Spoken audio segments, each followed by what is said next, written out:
సూర్య హీరోగా నటించిన retro cinema ఓటీటీలోకి అడుగుపెడుతోంది. మే 1న విడుదలైన ఈ చిత్రం ఇప్పుడు నెట్ఫ్లిక్స్లో స్ట్రీమింగ్ కానుంది. తెలుగుతో పాటు ఇతర భాషల్లోనూ చూడవచ్చు. సూర్య హిట్ సినిమా రెట్రో ఓటీటీలోకి వచ్చేస్తుంది. ఈ మేరకు అధికారికంగా ప్రకటన వచ్చేసింది. సూర్య కెరీర్లోనే అత్యధిక కలెక్షన్స్ సాధించిన చిత్రంగా రెట్రో రికార్డ్ క్రియేట్ చేసింది. గతేడాదిలో భారీ అంచనాలతో విడుదలైన కంగువా చిత్రం సూర్యకు చేదు అనుభవాన్ని మిగిల్చినా రెట్రో మాత్రం ఆ లోటును తీర్చింది. అయితే తెలుగులో అంతగా ఆకట్టుకోలేదని చెప్పవచ్చు. కార్తీక్ సుబ్బరాజ్ దర్శకత్వంలో రొమాంటిక్ యాక్షన్ చిత్రంగా మే 1న రెట్రో విడుదలైంది.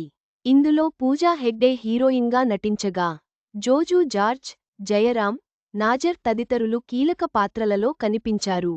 యాక్షన్తో పాటు ప్రేమ, భావోద్వేగాలతో కూడిన ఒక గ్యాంగ్స్టర్గా సూర్య ఇందులో నటించాడు. రెట్రో సినిమా మే 31న ఓటీటీలోకి రానున్నట్లు నెట్ఫ్లిక్స్ అధికారికంగా ప్రకటించింది. తెలుగుతో పాటు తమిళ్, మలయాళం, కన్నడలో స్ట్రీమింగ్ కానుంది. చివరగా, సూర్య నటనతో విజయవంతమైన రెట్రో సినిమా ఇప్పుడు ఓటీటీ ద్వారా ప్రేక్షకులను చేరుకుంటోంది. నెట్ఫ్లిక్స్లో ఈ చిత్రాన్ని వీక్షించండి.